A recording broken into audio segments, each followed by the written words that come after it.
की।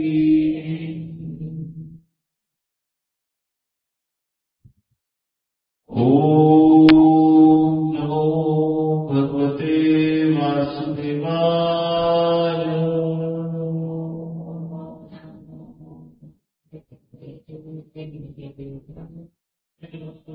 ओम नमो भगवते वासुदेवाय।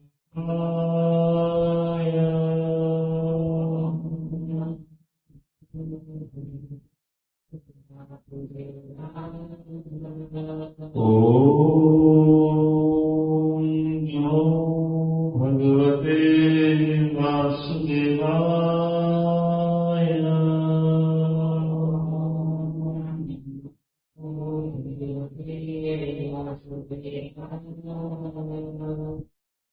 कृष्णाय वासुदेवाय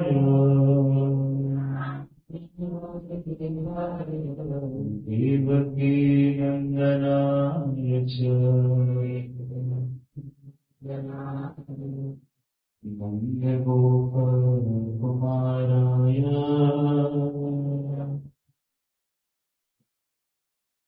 गोविन्दाय नमो नमः।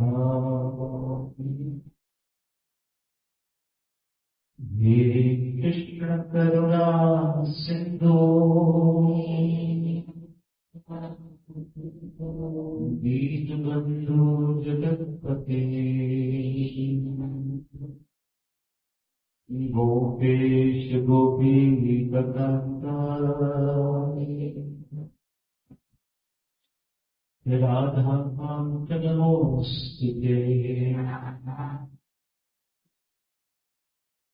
तप्तकाञ्चन गौराङ्गी राधे वृन्दावनेश्वरी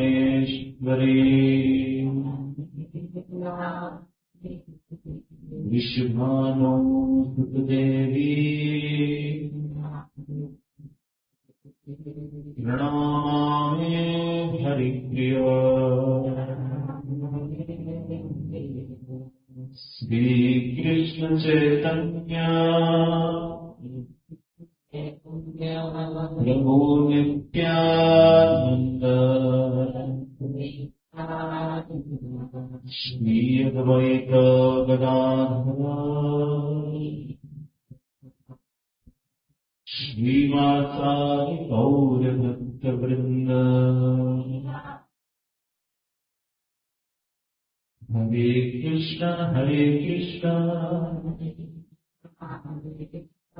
कृष्ण कृष्ण हरे हरे हरे राम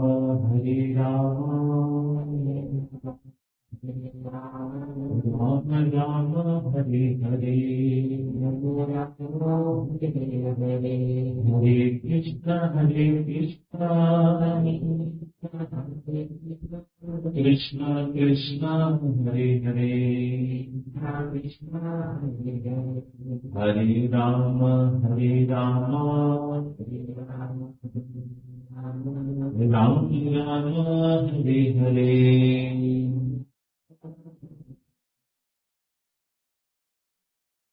नमो विष्णुपदाय कृष्णपृष्ठाय भूये श्रीमते नामजेति नामिने नमस्ते मुकुंदाय भक्तिपात्रयाय कैवल्यवल्लभमधुसूदनाय।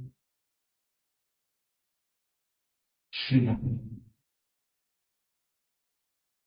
आप सबों का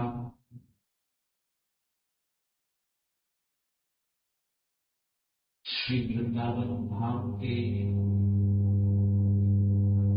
इस अति पवित्र भूमि में बहुत बहुत स्वागत है।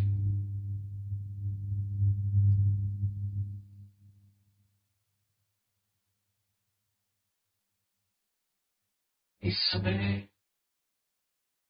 हम सब स्थान में श्री राधे श्री राधे श्री राधे श्री राधे श्री राधे श्री राधे श्री श्री राधे। इस समय गुरु और कृष्ण की कृपा से जिस स्थान पे गए, इस वृंदावन धाम, इस वृंदावन धाम को राधा रानी का हृदय कहा था। ये वृंदावन धाम राधा रानी का हृदय में। जब हम कहते हैं श्री वृंदावन, श्री वृंदावन, श्री वृंदावन, श्री वृंदावन, श्री वृंदावन, इसकी बात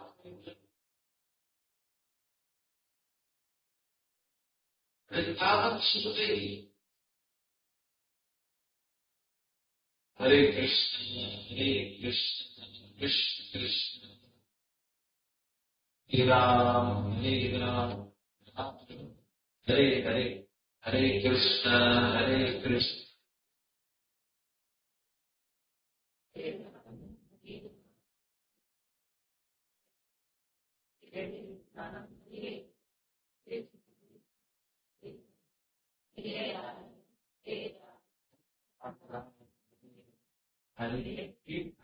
क्यों हो रहा है, मैं आपको बताता हूँ। हरे कृष्ण कृष्ण कृष्ण हरे हरे हरे राम राम राम। मेरे ख्याल से अभी ठीक है। हम भी जब कीर्तन हो रहा है और मन में भक्तमाल में प्रवेश करने से पहले जब प्रार्थना चल रही थी तो एक क्षण के लिए अनुमति नहीं मिली। पता है क्यों?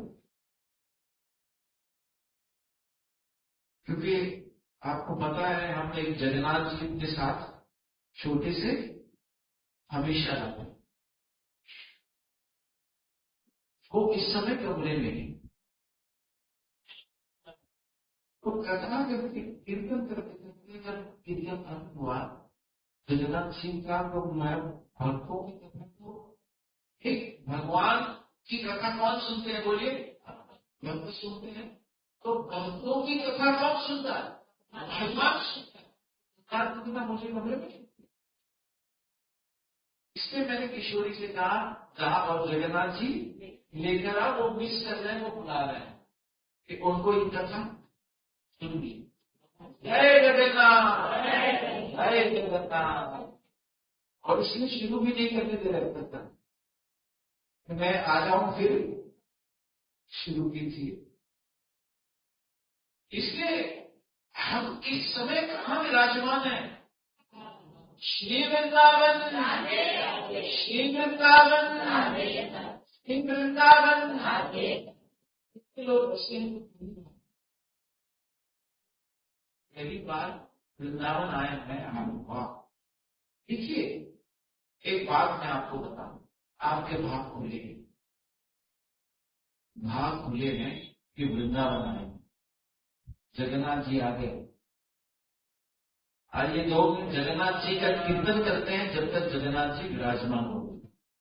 जय जगन्नाथ, जय जगन्नाथ, जय जगन्नाथ, जय जगन्नाथ, जगन्नाथ, जय जगन्नाथ।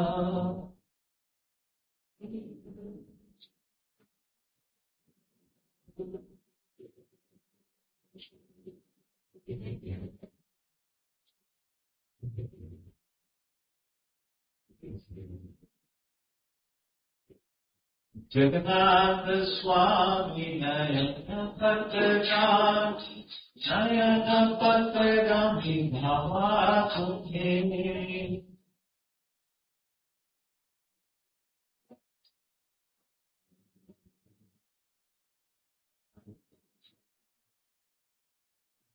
जगन्नाथ स्वामी नरेंद्र पत्यगामी नयन पत्य भाचो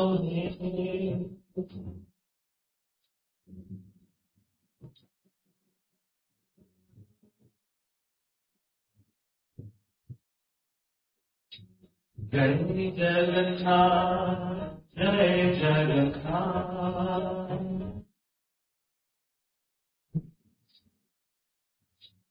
जय बलदेव जय सुभद्रा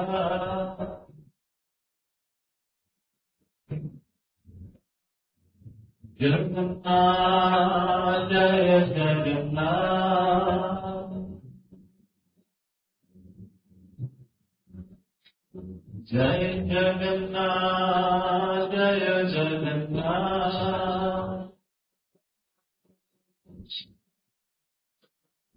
जय बलदेव मैया जय सुभद्रा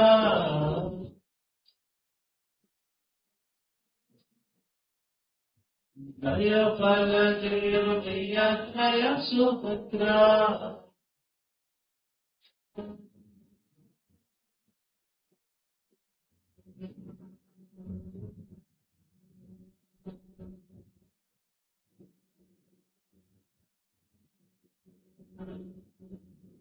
बलदेव मैया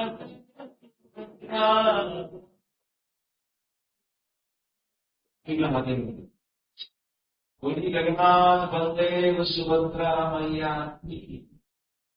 ये खुशी खुशी आए नाचते कूदते आए हैं जगन्नाथ।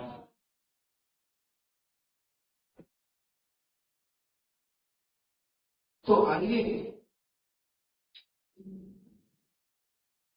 सबसे पहले श्री राम वृंदावन में कि हम सबके सौभाग्य हैं कि हम अगले 3 दिनों तक भगवान की इस दिव्य कथा को सुने। यदि मैं आप लोगों से एक प्रश्न पूछूं, प्रश्न का उत्तर दो। हाँ, भक्ति या मुक्ति, भक्ति या मुक्ति? मुक्ति नहीं चाहिए, भक्ति इनका मतलब सत्संग में सभी समझदार लोग, सभी विद्वान लोग बैठे श्री राधा,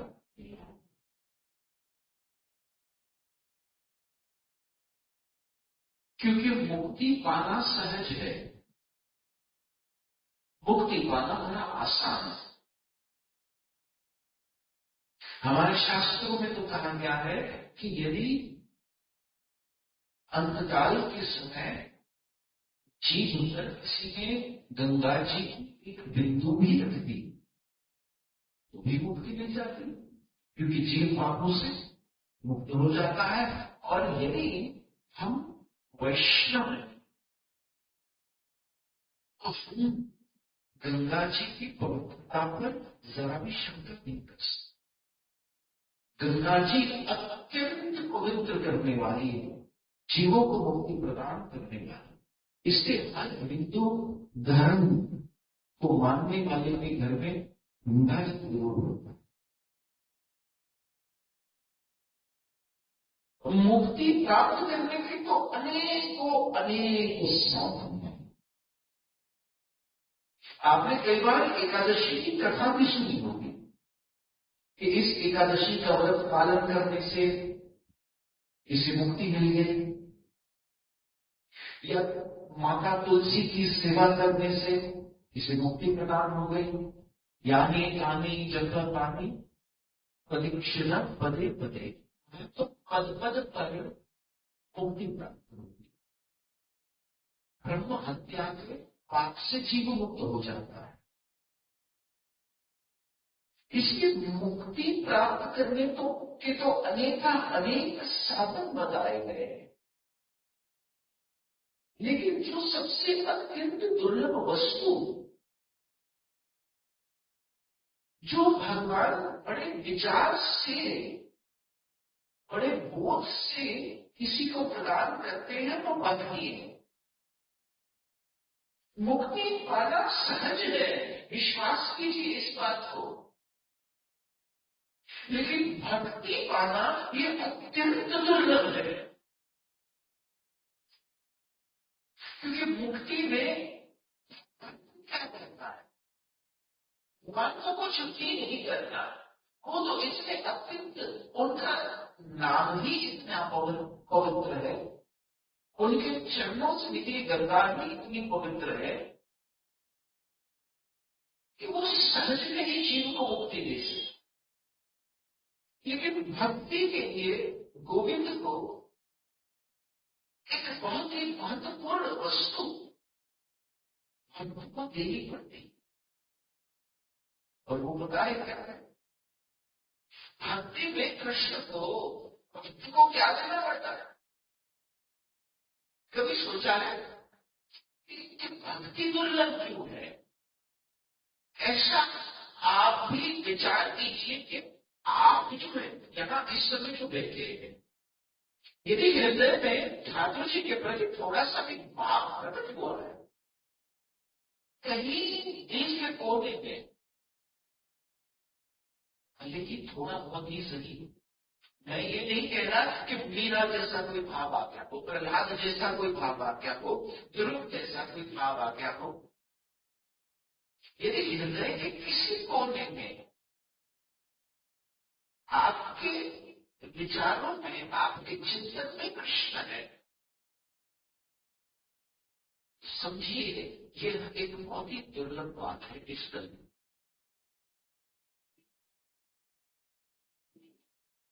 भक्ति में भगवान को क्या देना पड़ता है? वो क्यों इतना विचार करते हैं, क्यों इतना संकोचित होते हैं किसी को देने? और याद रखिएगा, श्री राधे कहिए, कृष्ण कभी स्वयं अपनी भक्ति नहीं देते। ये बात सुनकर आपको बड़ा आश्चर्य लग रहा है। भगवान कभी स्वयं अपनी भक्ति नहीं देता। कुछ समझ में आ रहा है आपको? भक्ति उसका कोई प्यारा दिखता है, भक्ति कोई ऐसा उसका जन्म देता है जिसे हम गुरु कहते, जिसे हम संत कहते। राम नाम के हीरे मोती मैं बिखराऊं, गली गली ले लो रे कोई राम का प्यारा, शोर मचाऊं गली गली।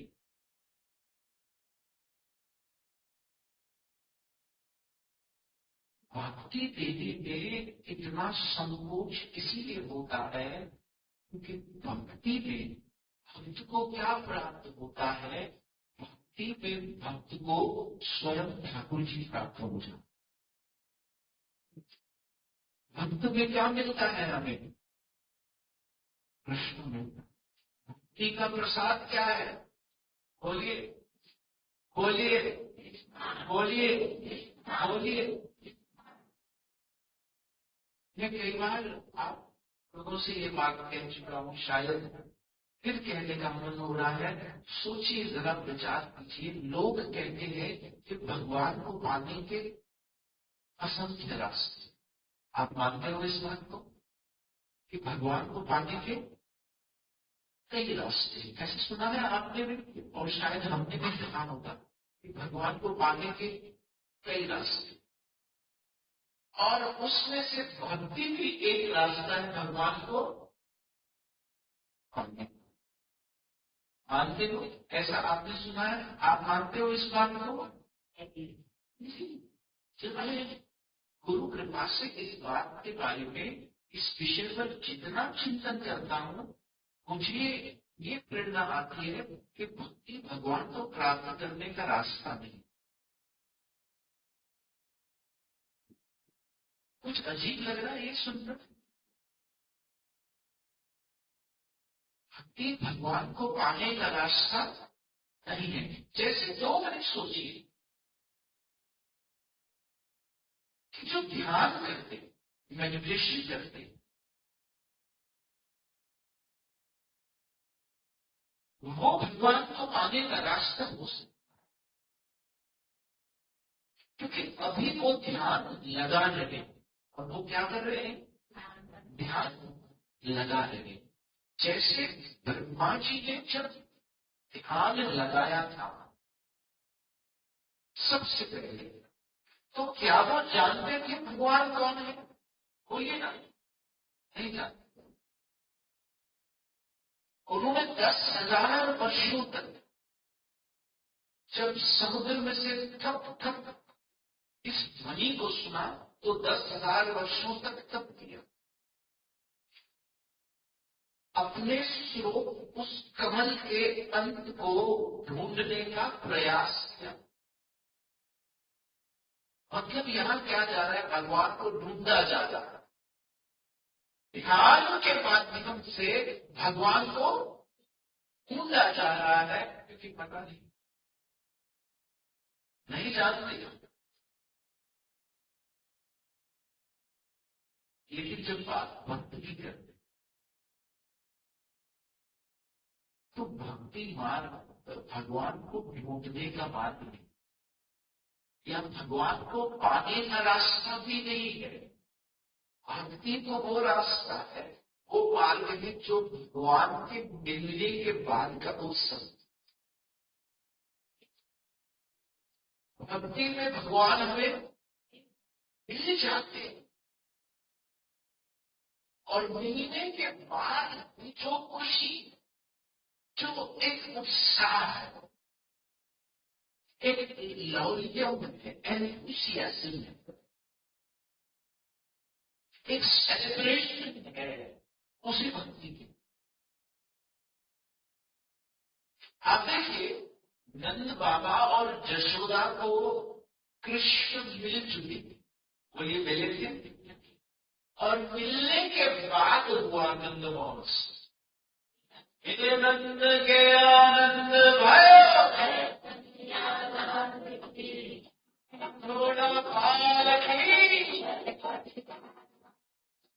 नंद के आनंद भयो।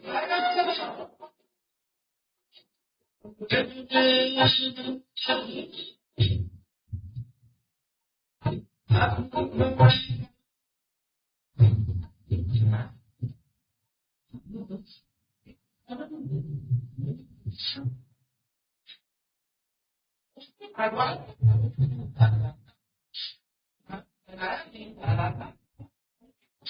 ये विचार किया जा रहा था, राम सुंदर के नाम अति सुंदर, अति दिव्य, अति आकर्षण करने वाले भाव इनसे अपनी नजर आता है।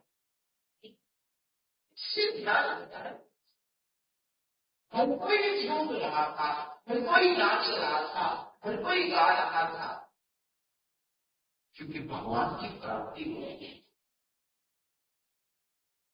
ये भक्ति के मार्ग पर हम ढूंढने नहीं निकलते। भक्ति के मार्ग पर ये जानना नहीं है कि वो कौन है, वो क्या है। भक्ति के और उससे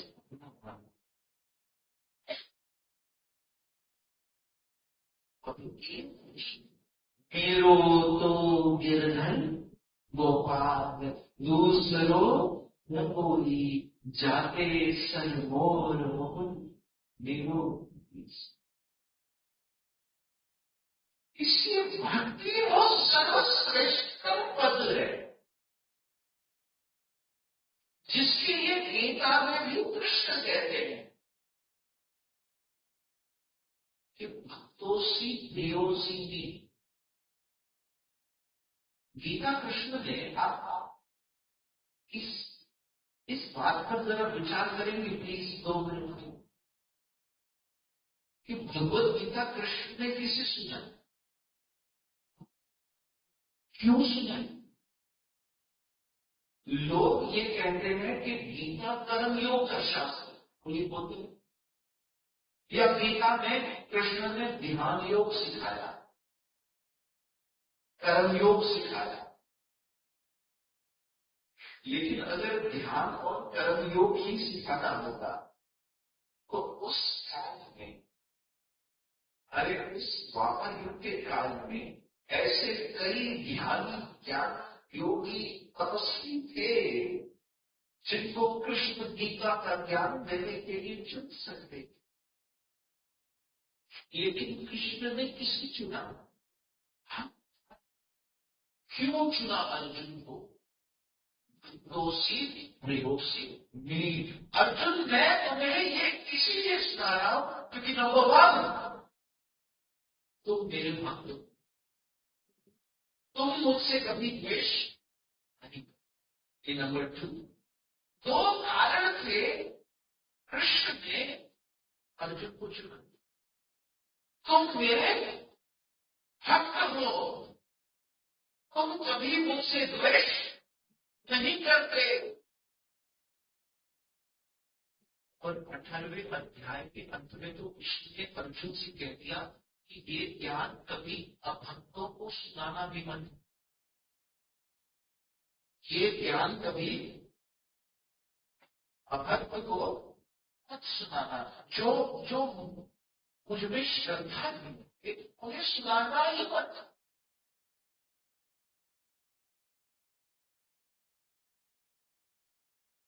आपको पता है, एक ऐसा श्लोक है भगवत गीता का जो 2 बार आया, 2 बार गीता में। एक चैप्टर नंबर 9 और एक चैप्टर नंबर 18।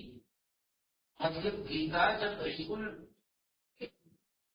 हाथ में थी तब कृष्ण ने वो श्लोक कहा और उसी श्लोक को फिर दोहराया 18वें। कोई बताएगा वो श्लोक कौन सा है? गीता में एक श्लोक कृष्ण ने 2 बार कहा, रिपीट किया है। एक ही श्लोक ऐसा है। श्री राधे कोई बताएगा? तो आप सुन लीजिए और इसे याद रखिए। 9वें अध्याय में कृष्ण ने श्लोक कहा, मनमना, बोलिए, मनमना मदभक्तो मदवाची माम नमस्कुरु। फिर 18वें अध्याय में कहा, मनमना मदभक्तो मदवाची माम नमस्कुरु।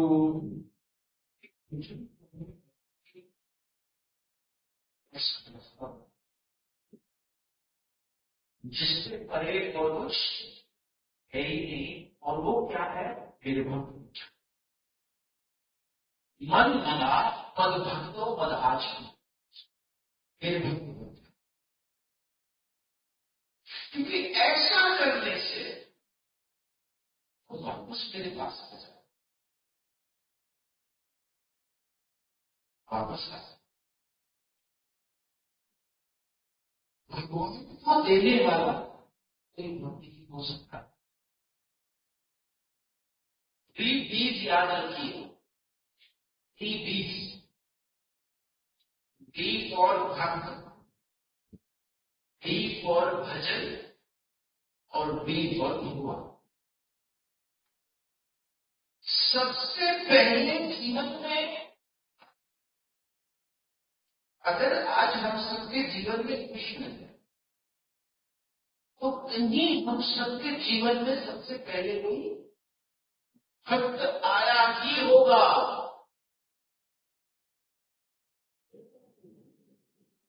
सबसे पहले कौन आता है? बोलिए, फर्स्ट। मैं फिर कहता हूं, भगवान को भी भगवान अपने आप को नहीं दे, भक्त नहीं है जो भगवान को बांट, जो भगवान को प्रदान कर। और अभी ऐसे ऐसे भक्तों की लीलाएं सुने कि आप गुच्छन में पड़ जाओगे कि ऐसी चीजें। पर जब ऐसे भक्त हैं, भगवान भी आज आपको सीक्रेट बताता हूं। भक्त जो होता है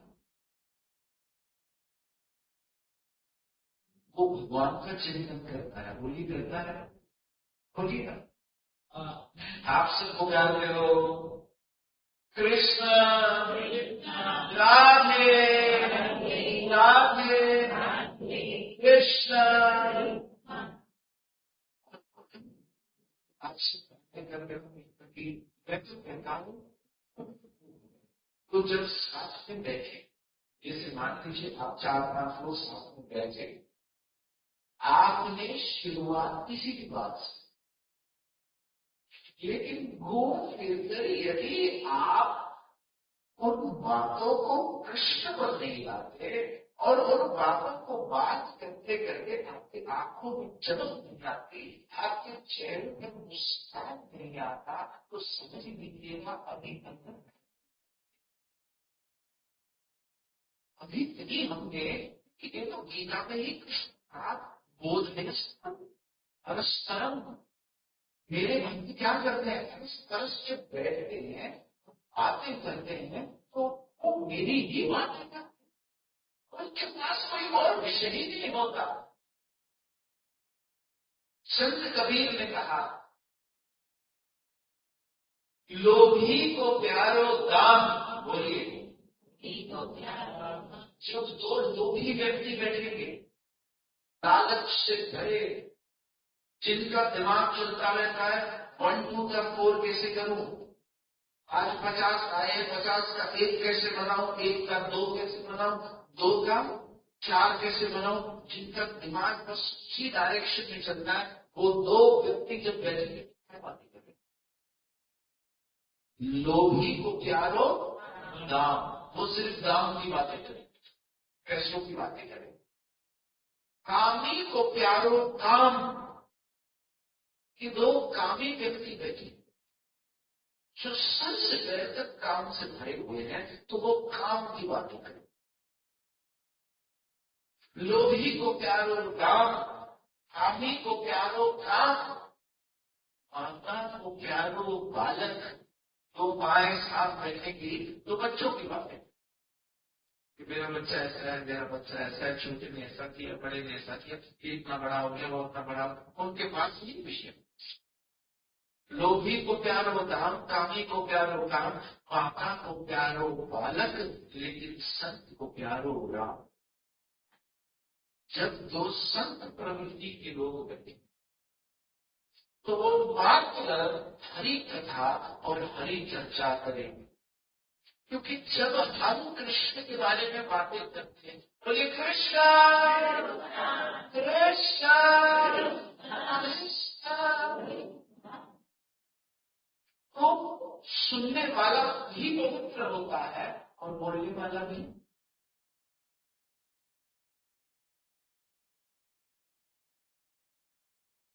इसलिए जब मैं ये समझाना चाहता था, जब भक्त मिलकर आपस में बैठकर बातें करते हैं तो किसकी करते हैं, बोलिए बोलिए। सोचिए, ठाकुर जी बैठते हैं ना राधा रानी के साथ, जब ठाकुर जी बैठते हैं तो कौन सी बातें करते हैं, भक्तों की बातें करते हैं। ये कथा ऐसी है जिसमें स्वयं भगवान, स्वयं जगन्नाथ जी भी सोचते हैं कि मैं शिव अवतार करूं। सुनो इसे सुनने में, इसे कहने में क्या आनंद है।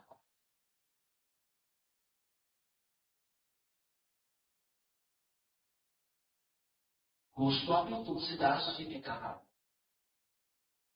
और ये भक्तमाल के प्रथम अध्याय में इसका वर्णन भी है, मोते अधिक संत करी देखा। सुनिए इस बात को ध्यान से। गोस्वामी तुलसीदास जी कह रहे हैं कि भगवान श्री राम कह रहे हैं मोते अधिक संत करी लेखा, कि मुझसे भी अधिक अगर किसी को तुम मान सकते हो तो वो मेरे भक्त को मान सकते हो, मेरे भक्त को मान सकते हो। क्यों? क्योंकि कृष्ण के लिए, भगवान के लिए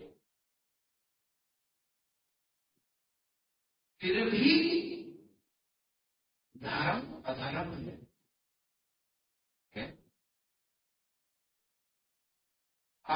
पुण्य होली है,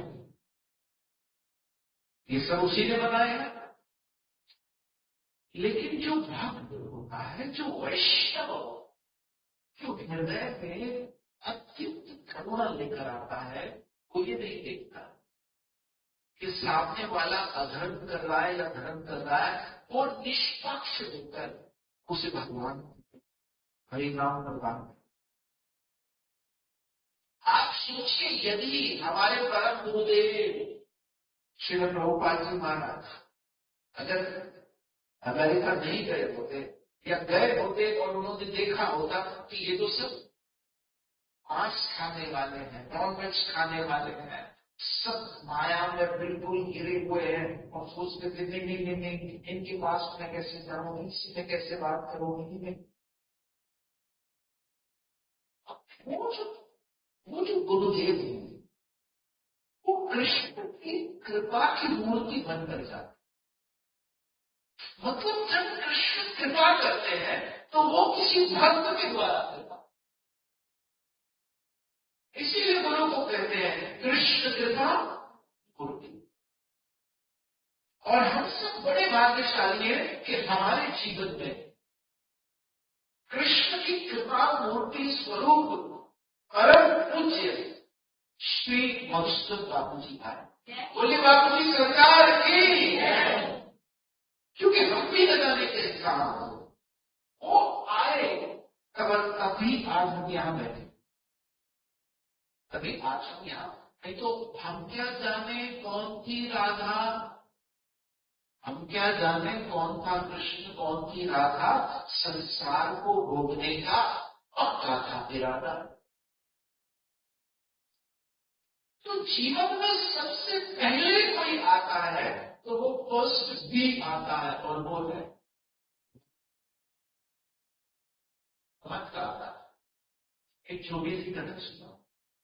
हाँ, श्री राधे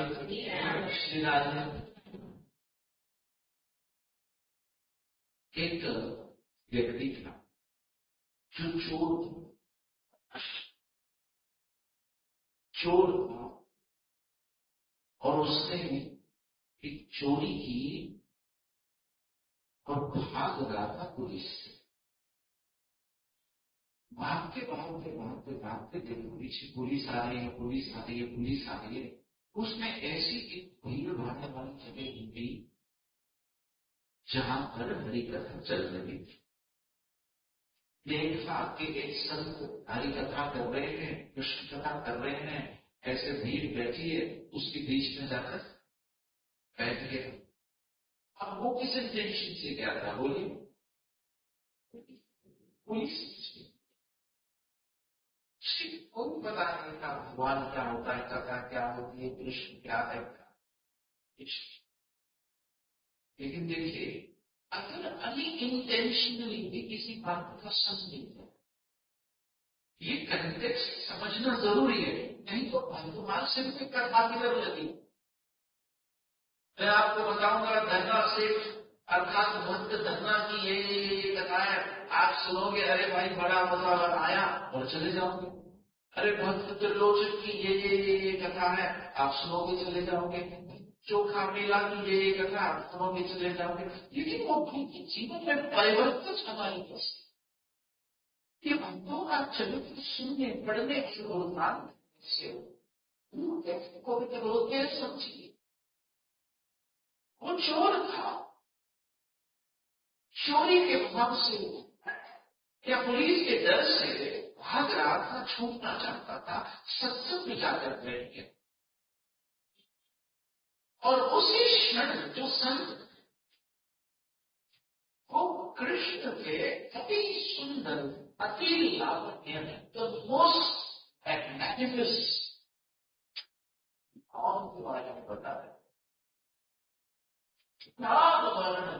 आप सुंदर शंकर चंचल चपल रमणी रमता गोपी वल्लभ मोहन, जो सबों को मोहित करके उस कृष्ण के बारे में बता रहे। कृष्ण कृष्ण कृष्ण। जब अपने मुख से कृष्ण के विषय से मैं एक सेकंड के लिए आपसे एक बात कहूँ, यदि आज आपके जीवन में कृष्ण, तो जरा एक क्षण के लिए सोचिए, हमें ये कृष्ण प्राप्त करने से किसी न किसी मुक्त की याद आए कि हमें ये व्यक्ति था जो पहली बार सत्संग ले गया, हमें ये व्यक्ति था जो वृंदावन ले गया, हमें ये व्यक्ति था जो जिसने हमें कृष्ण के बारे में बताया। तो जब वो चोर कृष्ण के स्वरूप के बारे में संत के मुख से सुनने लगा, संत बताने लगे कि कृष्ण मोर मुकुट धारण करते, कोई मोर मुकुट मारेगी। चोर सोचे, मोर का मुकुट पहने या कौवे का मुकुट पहने, मुझे क्या है भाई, मैं तो बस पुलिस थी। संत कहने लगे कृष्ण जो है वो बंशी धारण करते हैं, बोले बंशी वाले की। वो सोचे कि बंसी धारण करें या ढोलक बजाएं या गिटार बजाएं, मैं क्या, मैं तो बस पुलिस से बच जाऊं। कि वो पीली पीताम्बर धारण करते हैं, पीली पीताम्बर वाले की। पीली पहले, लाली पहले, काली पहले, मैं बच जाऊंगा। अब सुनते सुनते सुनते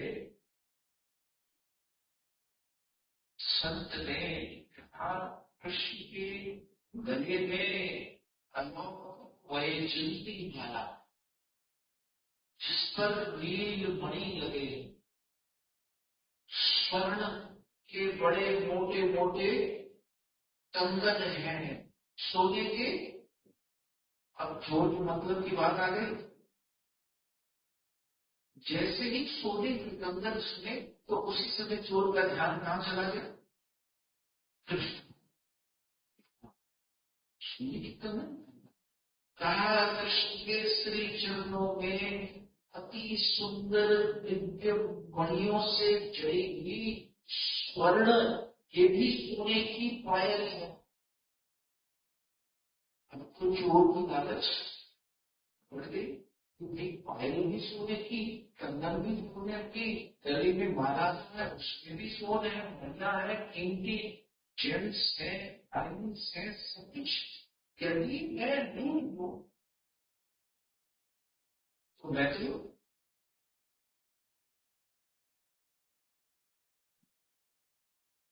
अब जैसे ही संत ने सत्संग पूरा किया, पूछा भाई किसी को कोई प्रश्न है, कोई बात नहीं उठाता, चोर हो क्या, मुझे प्रश्न, क्या प्रश्न है भाई। कहा ये आप जिनके बारे में अभी बता रहे थे, ये मिलेगा। कहा बेटा, वृंदावन की कुंज गलियों में ये चले जाओ, यमुना जी के तट पर चले जाओ, वहीं मत जाना पानी, वहां कहीं न कहीं रेणु चढ़ाता हुआ ये मिल जाएगा। क्योंकि इसने भागवत में कसम खाई है नंद बाबा की कि मैं एक पग भी वृंदावन की बाहर, कृष्ण आज भी वृंदावन। यदि आप यहां सिर्फ कृष्ण के लिए आए हो, मेरी बात सुनना, आपको वृंदावन में बहुत कुछ नजर आएगा। यहाँ की सड़कें टूटी फूटी नजर आएंगी, यहाँ की बहती हुई नालियां नजर आएंगी, यहाँ का कचरा नजर आ गया। लेकिन यही बातें अगर देखते गए थे तो यही तो चूक जाते। यही तो उसका एक तरीका है आंखों में धूल झोंकने का। यही तो माया का एक पर्दा है जो हमारी आंखों के सामने आ जाता है और हम वृंदावन के वास्तविक स्वरूप को नहीं देख पाते। यहाँ यदि कृष्ण के लिए आए तो ये कृष्ण और आपको कुछ नहीं दिखता।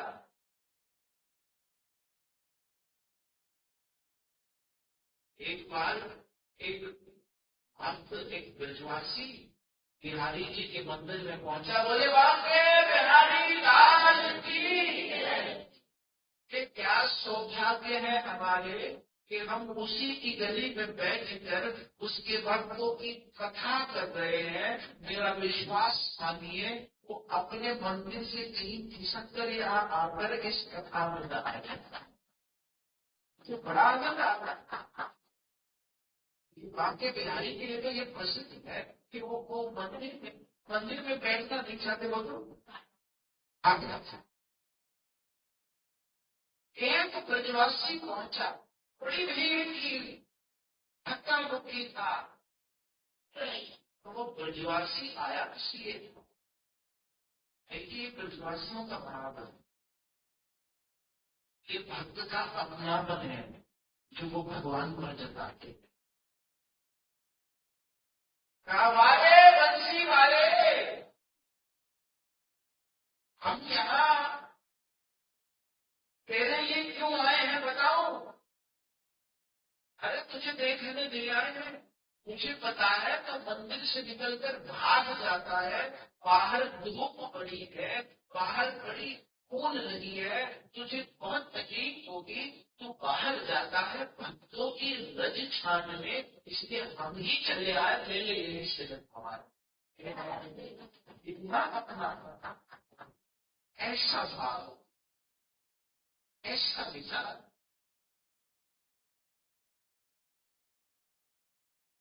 एक बार एक छोटी सी बिहारी जी की कथा सुनाओ, लेकिन चोर वाली कथा चल रही होगी। कथा के बीच से कथा, फिर कथा से फिर यहाँ वो करना क्या, हमें कथा ही करनी है। हरी अनंत हरी कथा, फिर कथा तो ऐसे ही जो सोच समझ कर विचार करके पढ़ लिख कर बोली जाए तो वो तो फिर हृदय से यथार्थ नहीं बताएगी। लेकिन कथा वो जो हर हृदय की व्यथा का समाधान। यहाँ आप जितने लोग बैठे हो, ये समझना कि इस कथा में जो एक एक शब्द निकल रहा है वो आपके लिए निकल रहा है। ये किसके लिए निकल रहा है? हमारे लिए निकल रहा है। श्री राधे श्री राधे श्री राधे। एक बार ऐसा हुआ,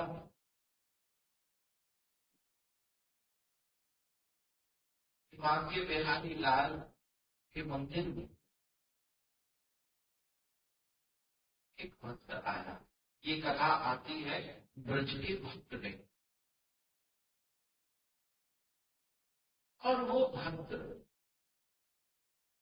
ठाकुर जी को अपना यार कहता था। क्या कहता था? ये कौन है मेरा? तेरा मेरा याराना याद रखी दुनिया, ऐसा तेरा मेरा याराना। उस याद और वो बहुत सारे व्यक्तियों को दान करता है बिहारी जी के लिए।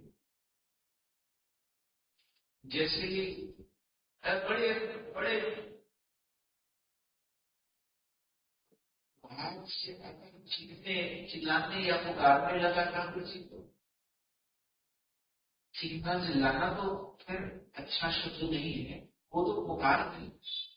मंदिर में आके पुकार लगा अपने यार को कि आइए आइए आओ मेरे यार तुम्हारे लिए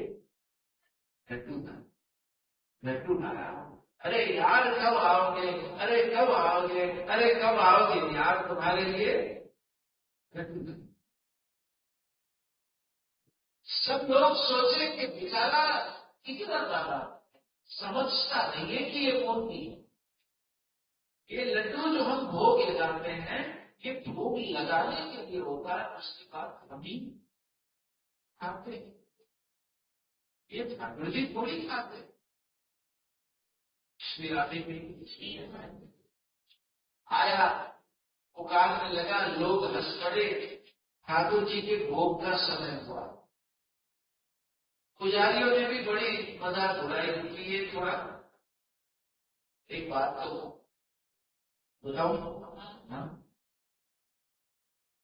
भक्ति करना है ना, ये पागलों का ही था।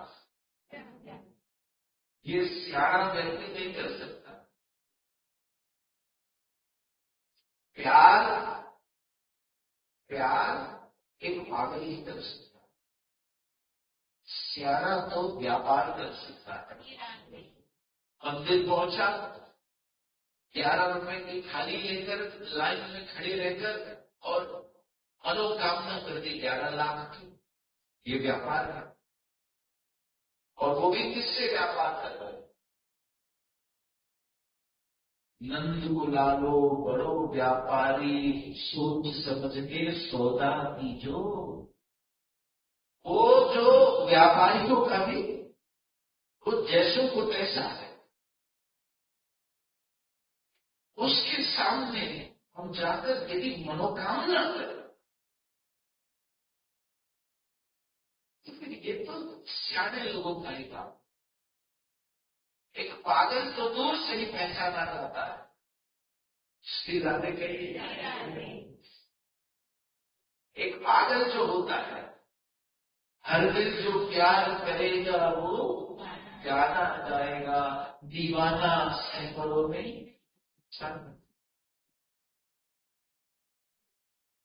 कुछ चीज चिल्लाने पुकारने लगा बिहारी जी को। पंडों ने भोग लगाने के लिए द्वार बंद किए और वो लड्डू लेकर बैठा रहा।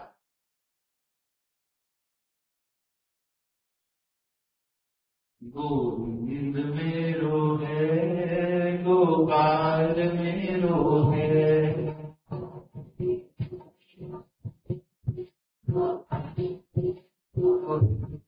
गोविंद मेरो है, गोपाल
गोविंद मिलो गोपाल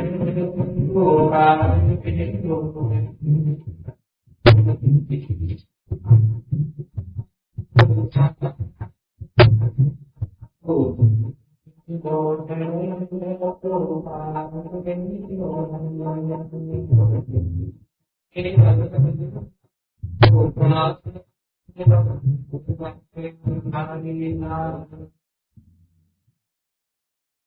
गाने लगा लड़का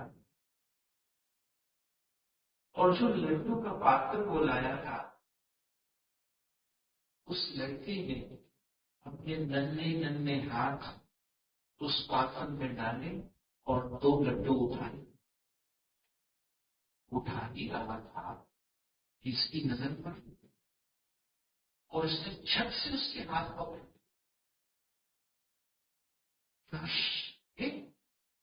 ये मैं अपने यार के लिए लाया हूं,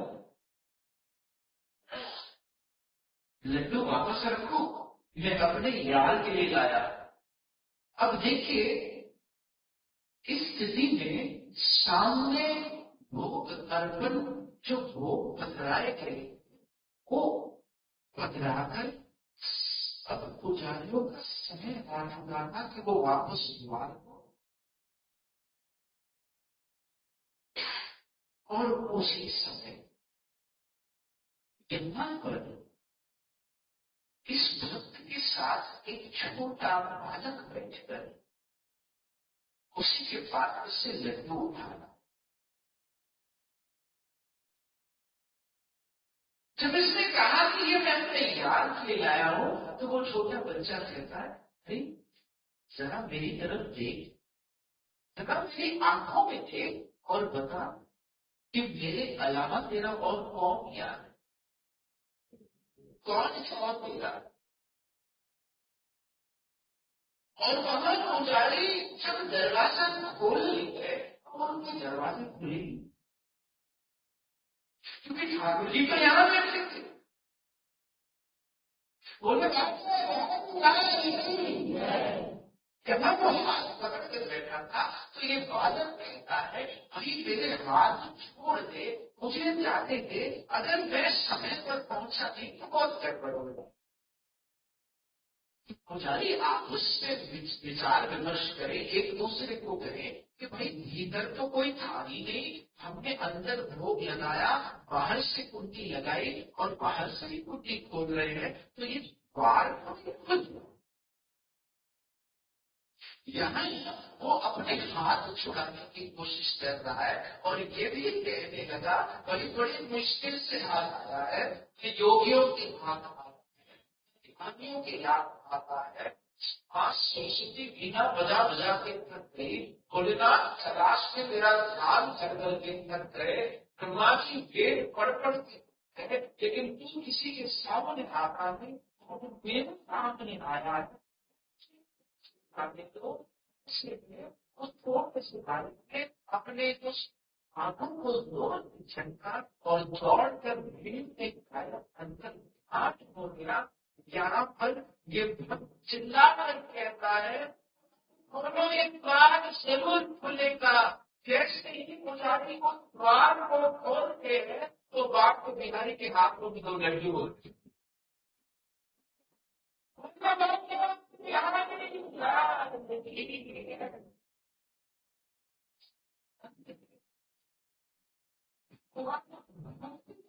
आनंद भगवान है और भगवान के लिए आनंद। इसलिए समझिए कि बड़ा ही विचारमयी विषय है कि भगवान को कितने दिए। एक दिन धरती ने कहा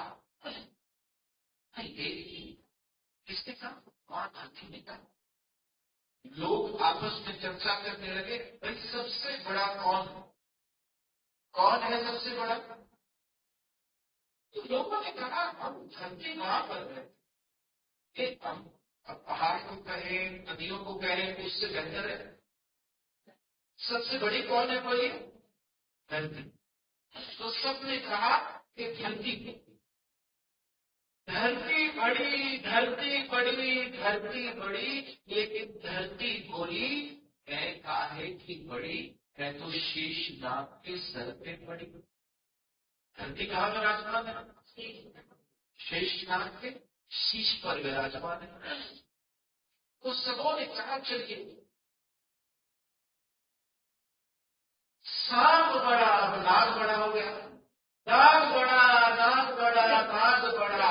हाथ ने हाथ जोड़कर नाग देवता ने कहा मैं कैसे बड़ा, मैं तो शिव जी के गले में पड़ा। तो सबों ने निर्णय लिया शिव बड़ा, शिव बड़ा, शिव बड़ा। शिव जी ने कहा मैं तो कैलाश पर पड़ा। शिव जी को क्या विराजमान है? कैलाश।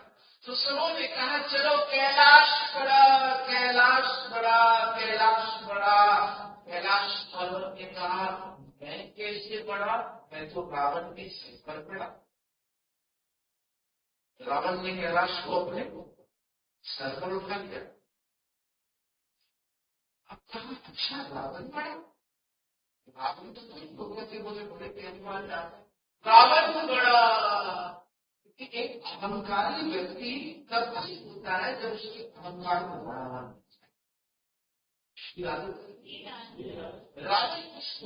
रावण बड़ा, रावण बड़ा, रावण बड़ा, रावण बड़ा।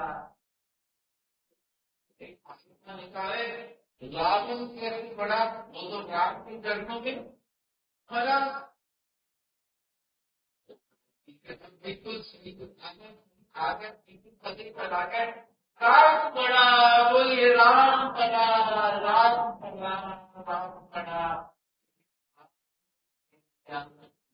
कैसे बड़ा, मैं तो अपने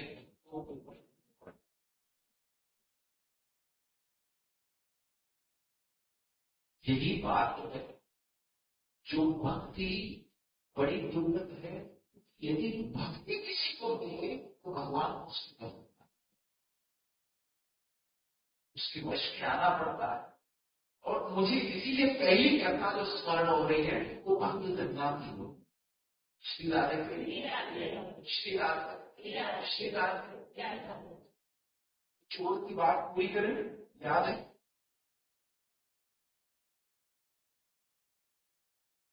चोर संत से पूछता है कहाँ मिलेंगे, तो जवाब आया बोलिए वृंदावन चलेंगे। देखिए आपके पास टाइम है? हाँ, अपॉइंटमेंट है वृंदावन में कथा नहीं तब तक है ना, दर्शन का आनंद कैसे।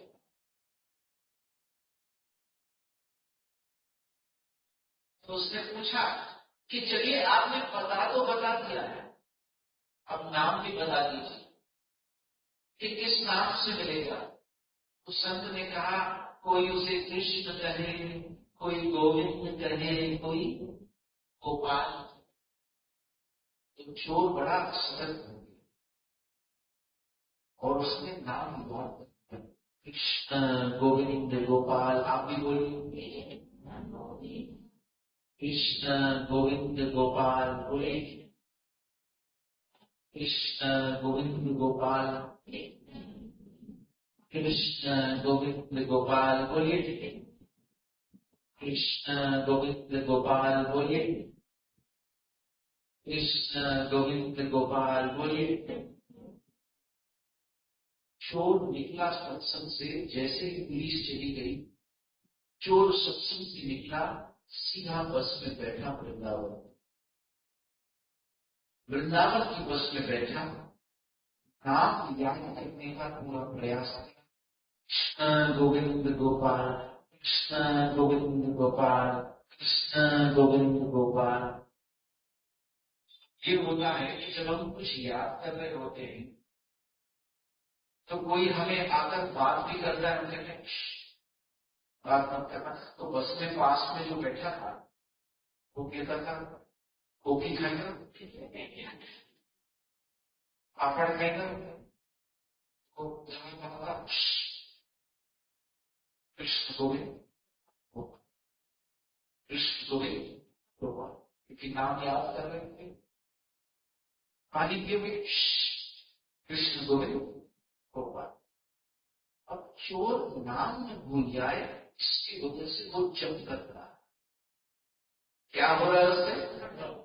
और कुछ खा भी नहीं रहा है, कुछ पी भी नहीं रहा है, इस वजह से वो तप भी कर रहा है, तपस्या भी हो रही है। और साथ ही साथ जैसे संत ने बताया था कि गौर पीताम्बर वंशीधर गोविंद नटवर नागर, उस स्वरूप का ध्यान नहीं कर रहा। जब वहां जाऊं तो वही पहचाना होगा, कैसे उसके सर पर मोर कुछ होगा, पीताम्बर होगी, हाथ में वंशी धारण होगी। मतलब साथ साथ चिंतन भी हो रहा है, मन से भी, अपने वचन से भी और अपने कर्म से भी, तीनों तरह से वो बिल्कुल एकांत हो चुका है।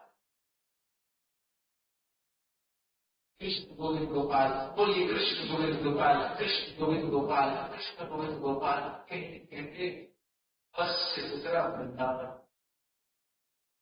अब वृंदावन की गलियों में पूछता जा रहा है, अरे ये कृष्ण गोविंद गोपाल कहाँ मिले? इतनी तीव्र इच्छा थी उसकी कृष्ण को लूटने की।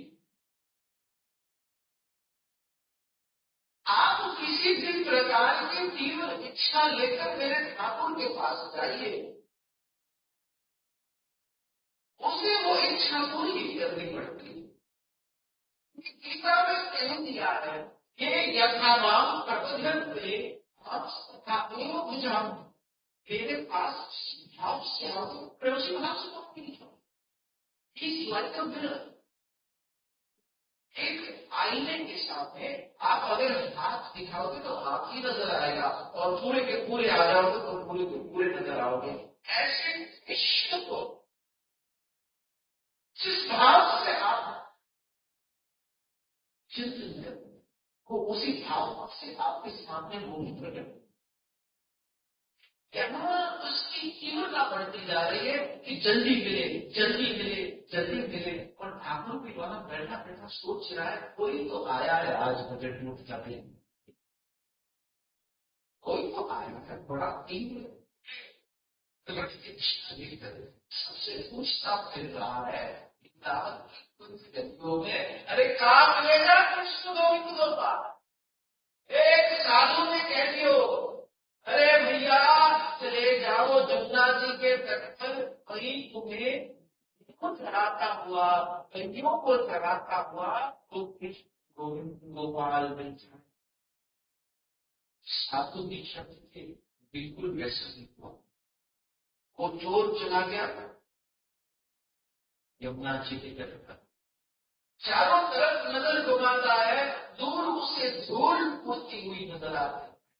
धूल जैसे ही छटती है, उसमें से कई असंख्य सफेद गाय अपने पैरों में जो घुंघरू पहने होते हैं, उनकी झंकार उसे सुनाई देती। ये जब आप सुन रहे हो तो आप सिर्फ सुनिएगा मत, आप भी इसके दर्शन कीजिएगा, क्योंकि लीला का कथा का आनंद तो तब है जब आप भी उसमें प्रवेश कर जाओ।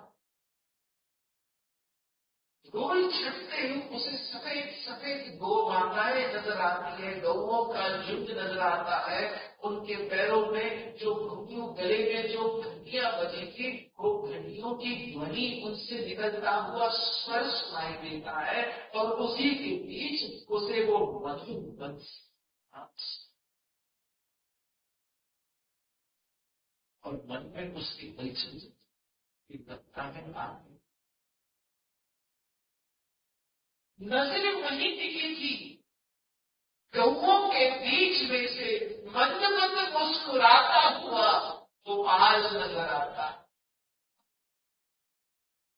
अब उसकी आंखें जब पहली बार गोपाल को देखती है तो पलक झपककर भूल जाती है।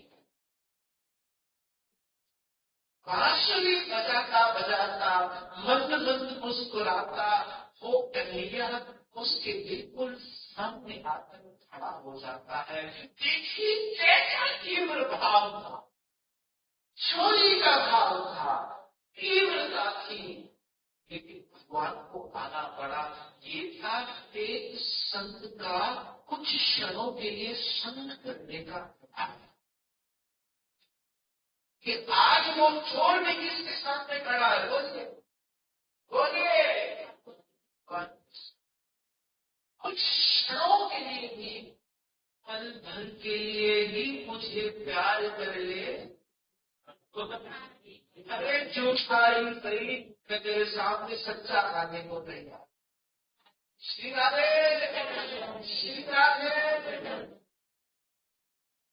वो पलक झपककर भूल जाता, इतना सुंदर, इतना सुंदर, इतना सुंदर, और सामने आकर ठाकुर जी हाथ फैलाकर कहते हैं,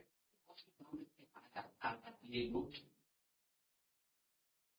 क्या चाहता है, ये वायु चाहता है, ये गंधन चाहता है, ये कीमती मणि चाहता है, क्या लूटना चाहता है, लूट। कहते वो चोर कहता है, अब चोर की बंद बदल गया, कहता है मैं आया तो तुझे लूटने था, मैं आया तो बोलो बोलो तुझे लूटने, लेकिन अब तूने मुझे लूट लिया है। शिकारी खुद यहाँ,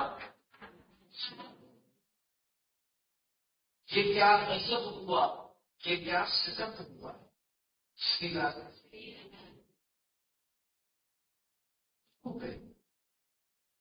तू मुझे देख, बोलिए मैं तुझे देख, देखते ही देखते दोनों हो जाएंगे। रांझा रांझा कहते नींद में आई, रांझा अब क्या, जब तक बिका न था, कोई पूछता न था, तूने मुझे खरीद कर अनमोल हो दिया।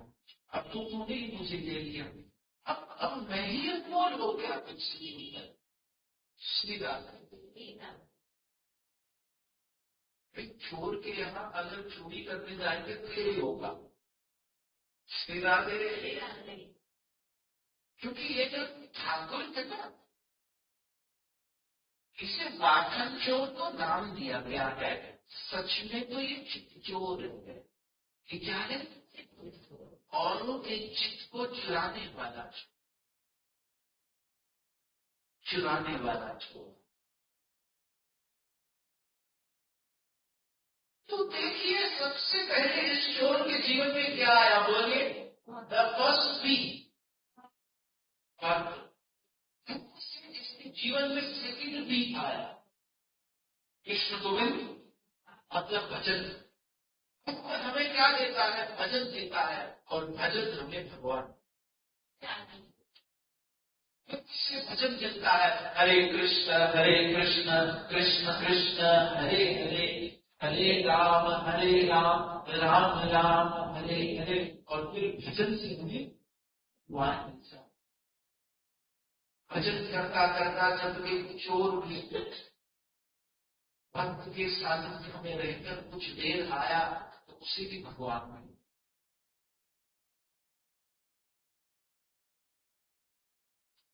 इसलिए ये भगवान की कथा बड़ी दिव्य कथा है, है, भक्ति को बहुत करने वाली है।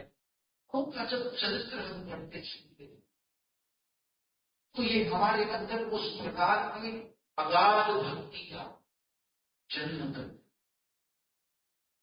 इस भगवान के शास्त्र की रचना नाभादास जी ने की, और वो रचना कैसे थी मैं आपको छोटी सी कथा से बता देता हूं, और फिर आज की कथा को यही विराम करें। नाभादास जी अपने गुरु अग्रदेव के मानसी सेवा, जब अग्रदेव उनके गुरु महाराज भगवान सीताराम की मानसी सेवा कर रहे, एक सेवा होती है मानसी सेवा। मानसी सेवा में हम अपने मन से ठाकुर जी को लाड लगाते, उसमें शरीर का और साधनों का कोई बंधन नहीं। तो अगर देव जी भगवान की मानसी सेवा कर रहे थे तो उनके शिष्य नाभादास पंखा झुला रहे, उनकी सेवा में थे।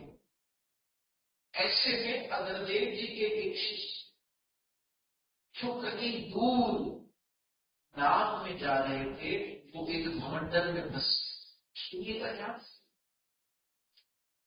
और उन्होंने अपने गुरु को पुकार लगा। देखिए, जब जब जीव भवंडर में फंसा उसे निकालने वाला गुरु ही। जब हम इस जन्म मृत्यु के भवंडर में फंसते,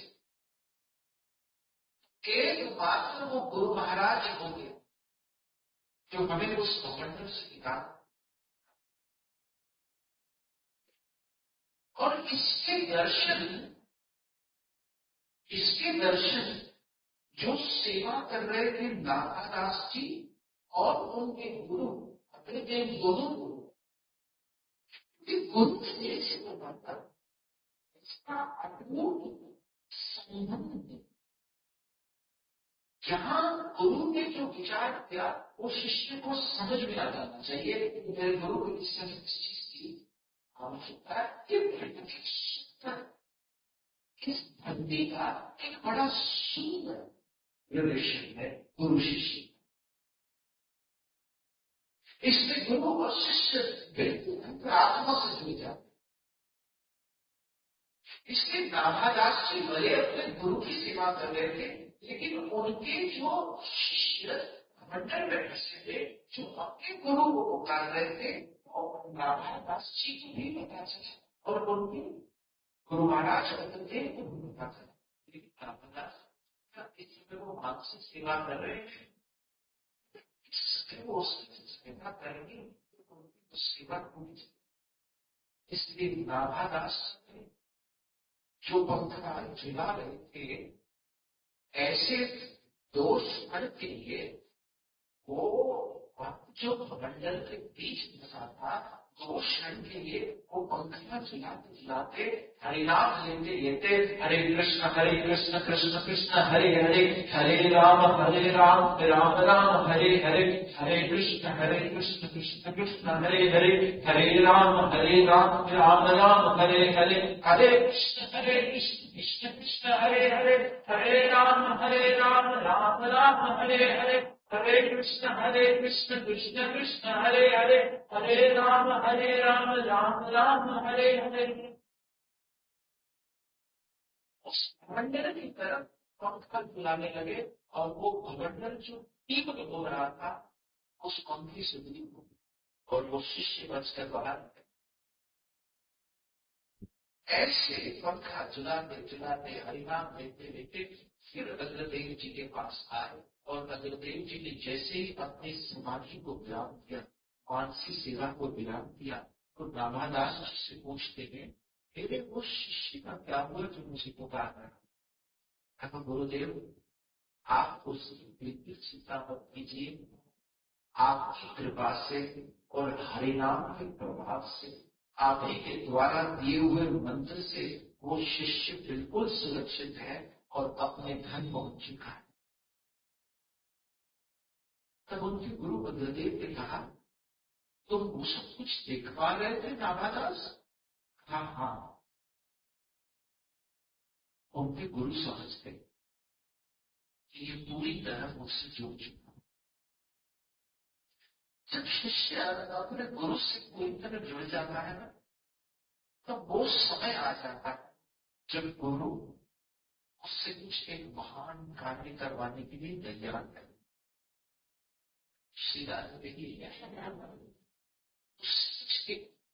महान कार्य करना है।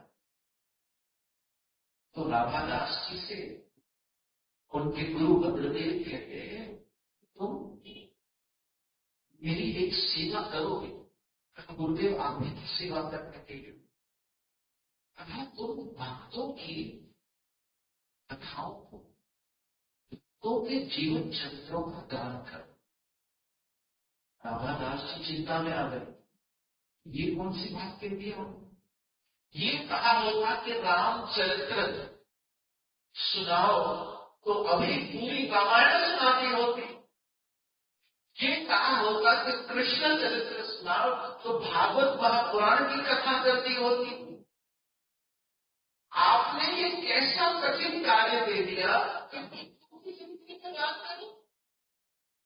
कहीं तो आपके भक्त अर्थात हरि के भक्त होते ही बड़े अद्भुत, उन्हें देखकर समझ नहीं आता कि वो कौन सा कार्य क्यों किस लिए कर रहे हैं।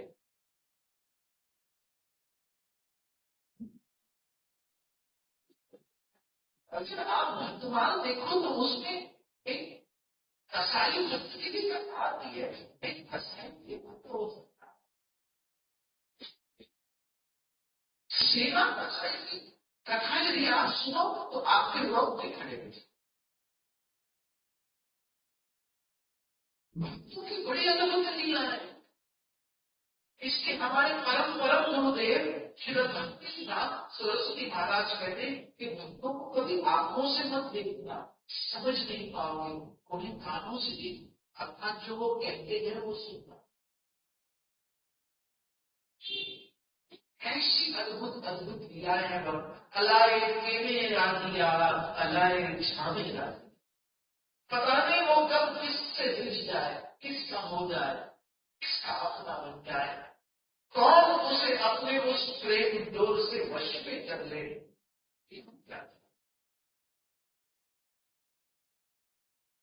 ऐसी अद्भुत कहा आपने जो ये सेवा की, ये मैं कैसे पूरी करूं?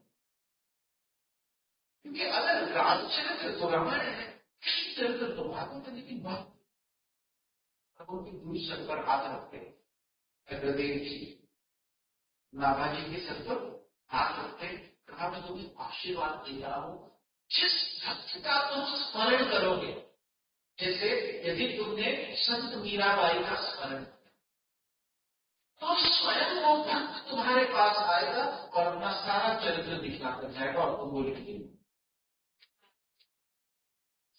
तुम संत सूरदास जी का चिंतन करोगे, संत सूरदास जी स्वयं तुम्हारे पास आ जाएंगे और स्वयं अपने चरित्र को दर्शा करे जाएंगे।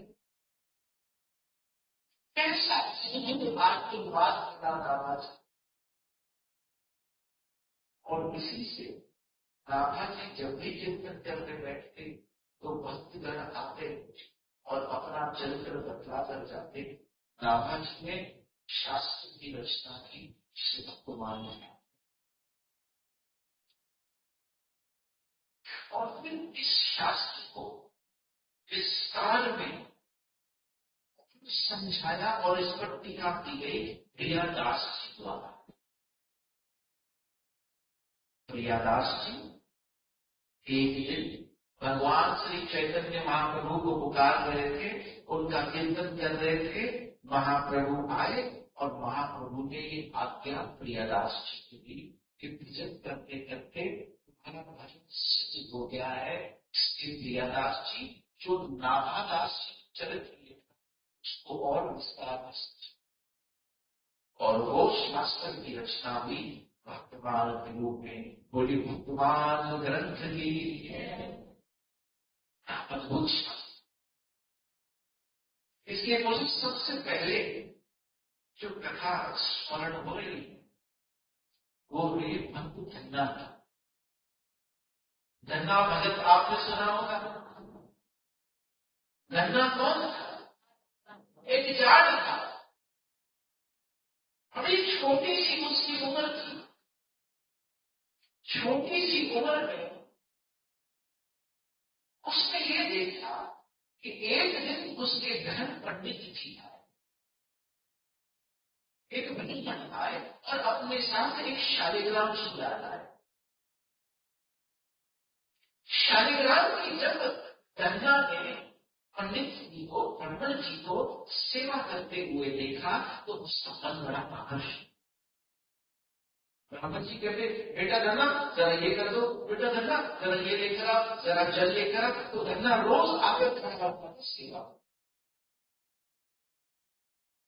ऐसे करते करते उसका मन बड़ा उस शालिग्राम शिला पर मोह हो।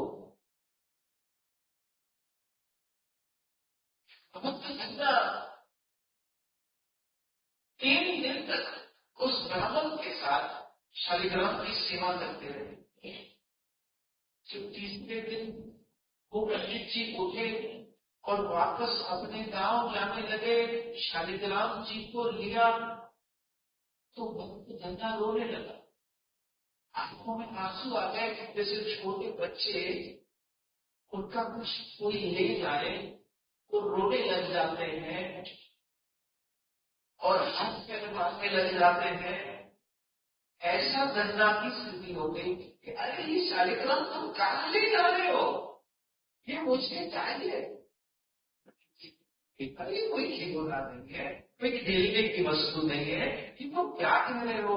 अब इतना निर्मल मन और इतना निर्मल भाव धन्ना के हृदय से निकल रहा है।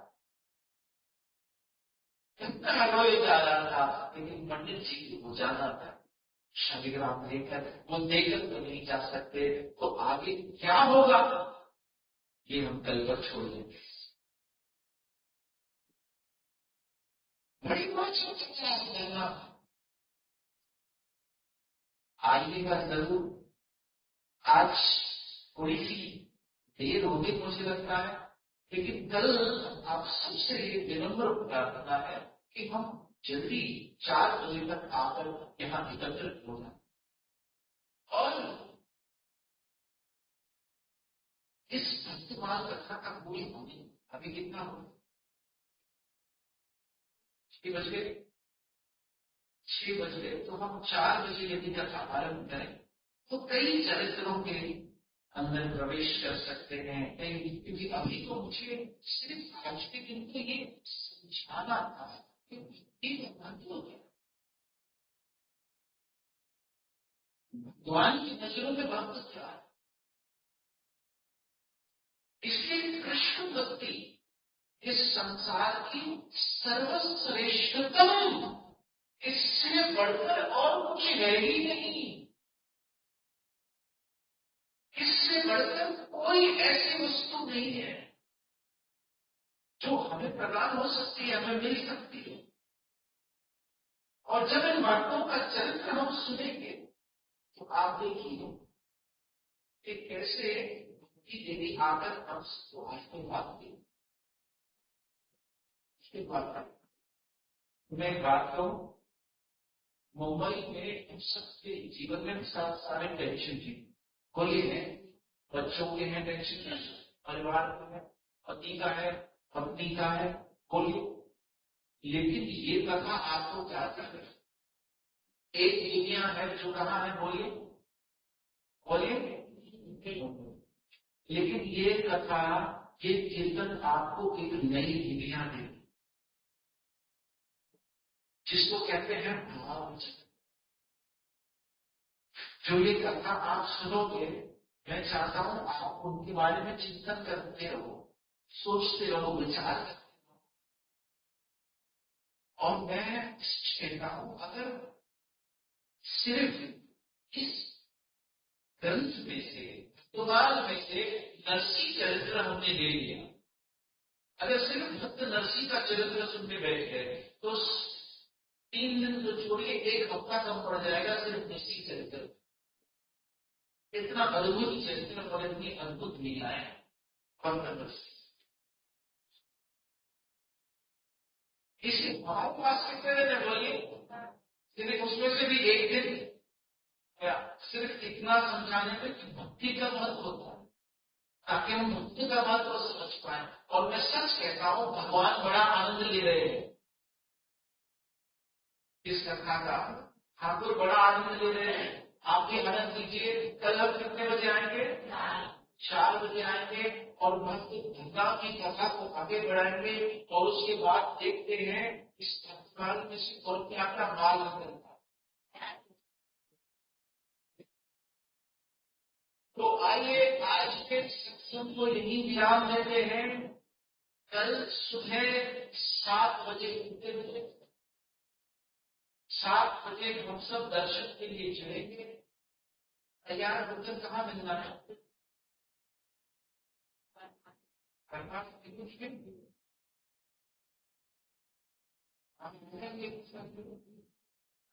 तो हम सब कल कहाँ मिलेंगे? सुबह 7 बजे 7 और 7:30 के बीच। 7 और 7:30 के बीच में आपको कुछ हम आ जाएंगे जल्दी। संगीत बहुत पता लग जाएगा। आप 10 साढ़े 10 बजे वापस आ जाएंगे। उसके बाद आप चाहे ब्रेकफास्ट कर सकते और कुछ खाकर चल देना। 7 साढ़े 7 के बीच में तैयार होकर रेडी हो जाए। हम कभी भी लगवाएंगे जब सब तैयार हो जाए।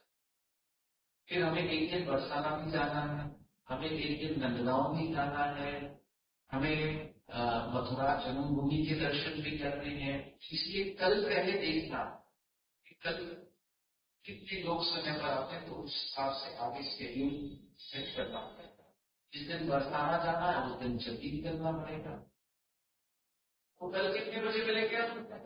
7 बजे और बचपन में 4 बजे फिर यही कथा करेंगे, यही कीर्तन करेंगे। मैं आप सबसे ये अपेक्षा करता हूँ, अगर आप भगवान की इन चरणों की कथा को सुनने जाओगे, एक अंदर नए दुनिया का निर्माण होगा, जो वहां जाने के बाद भी किसी का पाप भी ईश्वर नहीं कर सकते। क्योंकि आस पास में वो खटखट खटखट खटखट चलती रहेगी, वो फ्रस्ट्रेशन चलती रहेगी, वो anxiety and that anxiousness will keep on going. But if we have that inner world which is full of bliss and love, अगर वो आनंदमय जगत हमारे अंदर निर्माण हो चुका है, तो वहां पर भी बाहर की दुनिया का प्रभाव अंदर होना कम हो जाए। नहीं होने से अच्छा है, चलो कम तो हो ही है कि कम होती है, उसका प्रभाव कम हो जाएगा। आप खुश कहने लगोगे, लोग भी पूछेंगे क्या है, हम खुश रहने लगे, हम मुस्कुराने लगे हो। तो आइए 2 मिनट कीर्तन करते हैं और आज के सत्संग को विराम। सारा है सारा ज़माना